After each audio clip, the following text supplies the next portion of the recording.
நம்ம மூளையில எத்தனை நியூரான்ஸ் இருக்குன்னு நினைக்கிறீங்க? ஒரு 1000, ஒரு 2000?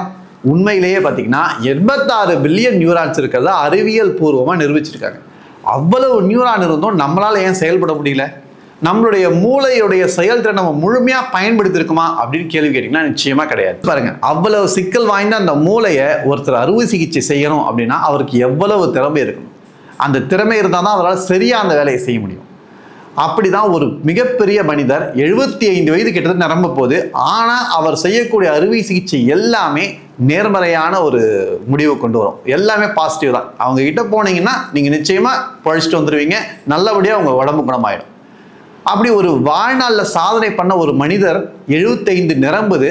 அதற்காக மக்கள், அதாவது இந்த மருத்துவமனை சேர்ந்த பணியாளர்கள்லாம் சேர்ந்து அவருக்கு ஒரு பணி ஓய்வு விழா கொண்டாடணும்னு நினைக்கிறாங்க. அந்த விழாவில் என்ன பண்றாங்கன்னா ஏகப்பட்ட ஏற்பாடுங்க, ஆடல் பாடல் மற்றும் சாப்பாடு விருந்துன்னு ஏகப்பட்ட ஏற்பாடு செய்கிறாங்க. அப்படி செய்யும் பொழுது நம்ம கதாநாயகன் மருத்துவர் 75 வயது நிரம்பினாலும் இளைஞரை போல செயல்படக்கூடிய நம்முடைய மருத்துவர் என்ன பண்றாருன்னா ஒரு ஓரமாக உட்காந்து கண் கலங்கிட்டு இருக்காரு. எல்லாருக்கும் ஆச்சரியம். ஐயா, உங்களுக்காக தான் இந்த விழாவை ஏற்பாடு பண்ணியிருக்கோம். நீங்கள் வாங்காத விருது கிடையாது, உங்களை பாராட்டாத ஆள் கிடையாது. உங்ககிட்ட வந்தால் எங்களுக்கு நிச்சயமாக நோய் குணமாயிடும்ன்ற ஒரு நம்பிக்கை இருக்குது.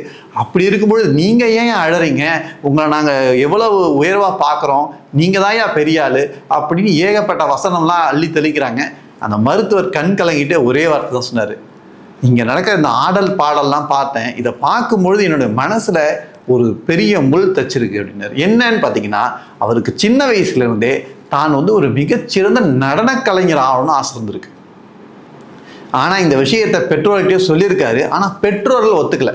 நீ அதெல்லாம் ஆகத்தாவல, ஒரு மிகப்பெரிய மருத்துவர் ஆகு, அப்பதான் நீ நல்லா சம்பாதிக்க முடியும், அப்பதான் நமக்கு பேர் கிடைக்கும், புகழ் கிடைக்கும்னு சொல்லி அவரை வற்புறுத்தி மருத்துவராக்கியிருக்காங்க. அவர் சொல்ற, நான் இந்த வேலை செய்யறதெல்லாம் சரிதான், ஆனா என்னுடைய உள் மனசு எப்பவுமே என்ன சொல்லணும்னா, நான் ஒரு நடனத்துறைக்கு போயிருந்தா இன்னும் மகிழ்ச்சியா இருந்திருக்கணும். நான் நடனம் ஆடி இந்த அளவு சம்பாதிக்கலனாலும் ஓரளவுக்கு சம்பாதிச்சா இருந்தாலும் என்னுடைய மனசளவு நான் சந்தோஷமா இருந்திருப்பேனே. எனக்கு இப்போ வயசாயிடுச்சு, என்னுடைய வாழ்க்கையே முடிய போகுது, இப்போ நான் வருத்தப்படுறேன். ஒருவேளை நான் கொஞ்சம் தைரியமா என்னுடைய அப்பா அம்மா கிட்ட இந்த வார்த்தையை சொல்லியிருக்கலாம். இல்லை நான் நிச்சயமா நடனக்கலைத்துறைக்கு தான் போக போறேன்னு கொஞ்சம் உறுதியா இருந்திருக்கலாம், அவங்களுக்கு கொஞ்சம் புரிய வச்சிருக்கலாம் அப்படின்னு இப்போ புலம்புறாருங்க. அங்க இருக்கக்கூடிய அந்த மருத்துவ பணியாளர்கள்லாம் அவரை பார்த்துட்டு வருத்தப்பட்டாங்க. வருத்தப்பட்டது மட்டும் இல்லாம அவர்கள் நினைச்ச என்னன்னா, அடடா நம்ம பசங்களை நாம கேட்கணும், அவர்களுடைய விருப்பம் என்னன்னு கேட்கணும், அவங்க விருப்பத்திற்கு ஏற்றவாறு நாம் ஏதாவது உதவி செய்ய முடியுமான்னு பார்க்கணும் அப்படின்னு ஒரு மனசுல மட்டும் ஒரு உறுதி எடுத்துக்கிட்டாங்க. அந்த நிகழ்ச்சியை விட்டு கலைஞ்சு போனாங்க. இடையில வரக்கூடிய மருத்துவருடைய நிலைமை தான் பல பேருக்கு இன்னைக்கு. நாம எல்லாருமே நல்லா யோசிச்சு மனசாட்சியத்தோடு சொல்லுங்க, நாம பள்ளியில் இருக்கும் பொழுது பலவிதமான திறமைகள் ஈடுபட்டிருப்போம். நம்ம அறியாமையே பல திறமைகள் நமக்குள்ள இருந்திருக்கும். அதாவது ஒவ்வொரு மனிதருக்குள்ளேயும் ஒரு திறமை இருக்கு.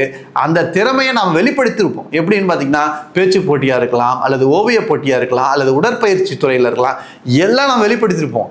ஆனா அதை வளர்க்கறதுக்கோ அதை நாம மேம்படுத்துறதுக்கோ நாம முயற்சி எடுக்கல. அதுக்கான முக்கியமான காரணம் எங்க பார்த்தீங்கன்னா நம்முடைய பெற்றோர்களும் அதில் பெரும்பங்கு வகிக்கிறாங்க. பெற்றோர்கள் என்ன சொல்லுவாங்கன்னா, நீ பாடுறப்பா, ஆனால் நீ பாடுற உனக்கு எதுவும் காசுலாம் கிடைக்காது, நீ பாடுனா எல்லாம் ரசிப்பாங்க போயிடுவாங்க, உன்னுடைய வாழ்க்கை பாழாயிடும், அதனால நீ அந்த பாடுற வேலையை விட்டுட்டு இந்த அலுவலகத்தில் ஒரு எழுத்தர் வேலையை பாரு அப்படின்வாங்க. அப்போ மிக சிறப்பாக பாட வேண்டிய மக்கள் எல்லாம் எங்கேயோ ஒரு அலுவலகத்தில் எழுதிக்கிட்டு இருக்காங்க. எழுத வேண்டிய மக்கள் எல்லாம் ஏதோ ஒரு இடத்துல பாடிக்கிட்டு இருக்காங்க. ஆக யாரும் இருக்க வேண்டிய இடத்துல இல்லை அப்படின்றது ஒரு மிகப்பெரிய பிரச்சனை. அதற்கான காரணம் பெற்றோர்களின் வற்புறுத்தல் அப்படின்றதும் ஒரு. சரிப்பா, அப்போ பெற்றோர்கள் வற்புறுத்தவே கூடாதா? அவங்க பசங்க நல்லதுக்காக தானே சொல்றாங்க. அவங்க வாழ்க்கையில வளர்ந்தாங்கன்னா நல்லா சம்பாதிப்பாங்க, நல்லா புகழ் பெறுவாங்க, அவங்க நல்லா இருக்கணுன்ற காரணத்துக்காக தான் நான் அவங்களுக்கு அறிவுரை கொடுக்குறேன். அப்படி அறிவுரையை கொடுக்க கூடாதா அப்படின்னு கேட்டீங்கன்னா அறிவுரை கொடுக்கலாம். ஆனா ஒரு உயிருக்குமே ஒரு ஆசைன்னு ஒன்று இருக்கும். அதாவது இந்த தொழிலை நான் செஞ்சா நிச்சயமா பெரியாளா வருவேன், பெரியாளா வருவேன்னு சொல்லிட்டு நான் சந்தோஷமா இருப்பேன்னு வச்சுக்கலாம். அப்படிப்பட்ட ஒரு ஆசையை உங்ககிட்ட சொல்லும் பொழுது அதை காது கொடுத்து கேட்கணும்.